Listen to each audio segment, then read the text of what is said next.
Weaver Aircraft Company, that's where the name came from, WACO UPF-7. It's in quarter scale. And I put the switch in here such that I can hardly reach the damn thing. Right with you. It has a power box system in it, which is a dual battery system, a redundant battery for the flight batteries. And, well, that's interesting. Oh, turn that on. As I said, it lit up when you hit the switch, Marty, and then they went back off. Just a minute. Let the power down.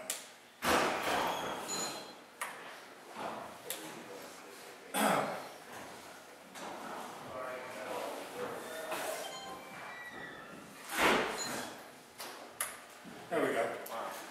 It's the name WACO is Weaver Aircraft Company. They were built in Troy, Ohio, and it was when aesthetics really meant something. And they would be so hard to build now. If you take a close look at the wing tips, the beautiful fillets in the bottom wing, and the way everything, the ailerons are hinged just like we do the models.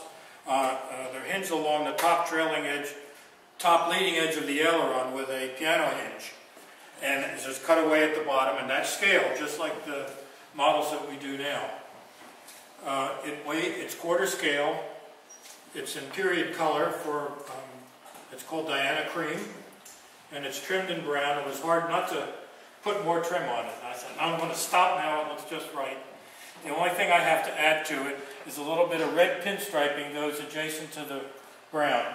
And I think that'll just set it off nice, but that'll be a very small part. The lighting system is on a 12-volt battery. It has the regular nav lights, strobes, and rotating beacons. The features on the model, in the interior, all the longerons are scale location and are done in aluminum. You can look into the cockpit and you can see the actual longerons like the aircraft was, and they go all the way back to the tail. It's kind of a shame you can't see them, but I know they're there. It's got all the inspection covers underneath the wings you see on top and bottom. It has a steerable tail wheel as well. It's on a separate servo, and I can control the throw of it independent of the rudder, so I can get it trimmed out just the way I want it on the ground. The only thing I have to get for it now, I'm getting 2 new flight batteries, so I have everything brand new. It needs a 4.8 glow driver for the engine, and a 12-volt rechargeable LiPo for the lighting system.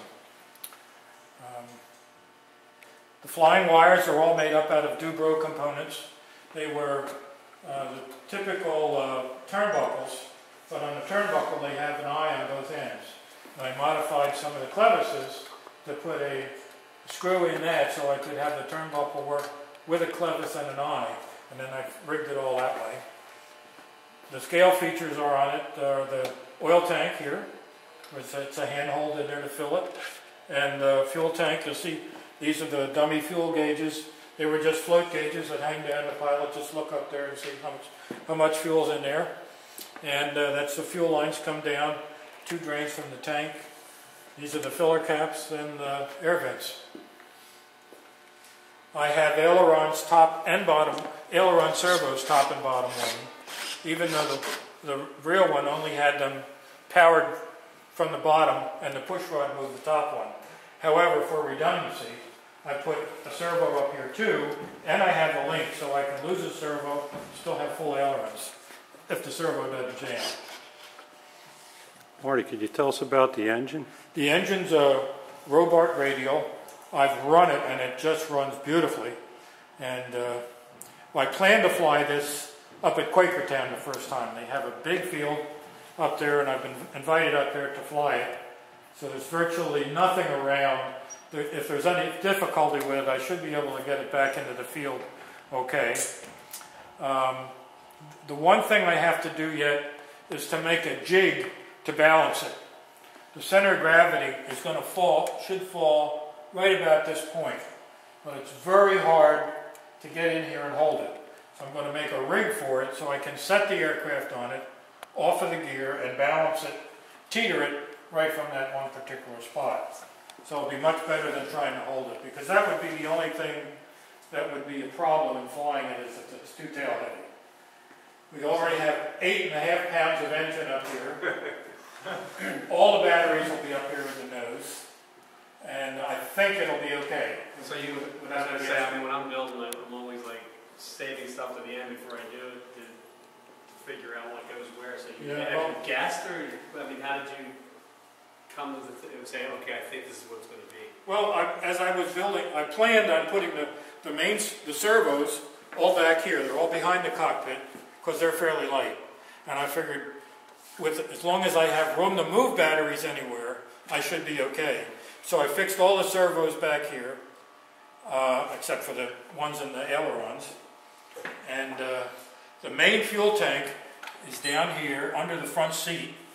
And then there's a smaller tank up in a header tank up here, right near the carburetor. So I've run it on the test stand this way with the main tank down low and the header tank up here, and there's no change in the fuel flow. And you fill it through this tank, and the overflow goes into the bottom tank. And then when you run it, it just draws from that tank to keep refilling the header tank. So it should be all right. Have you ever built something this complicated before? This is the most detailed that I've done one. My D7, my Fokker D7 was probably the most detailed beyond it. That had a full operating cockpit in that one. That was with the guy's hands moving there? Yeah, that was something. The pilot is from Premier Pilots in California, and he doesn't move. Any other questions? How many hours?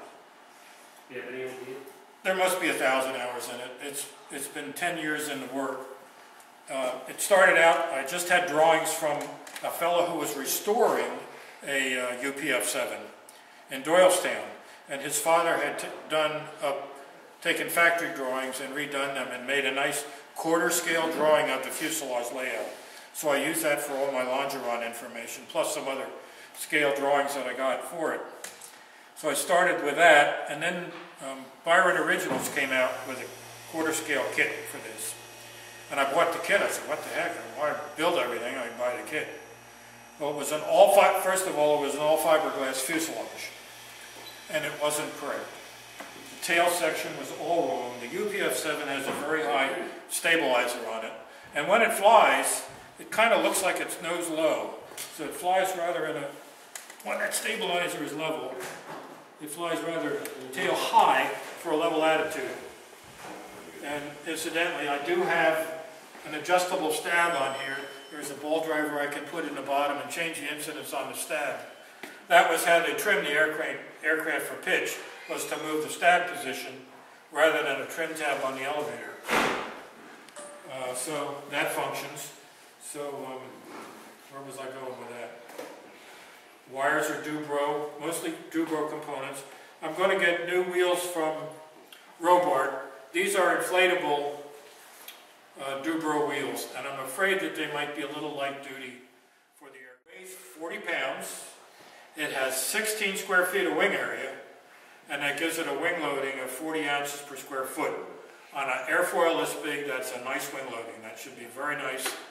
And it's actually scale weight. When we do any dynamic scaling with the models, when you want to dynamically scale a weight, you use the cube of the scale of the actual aircraft divided by the cube of the scale, and that works out to 40 ounces per square foot. I'm going to be right there as a so normal it should look take great in the air. You will be able to tell the difference. It should look good. So that's the baby, and the plan is to take it.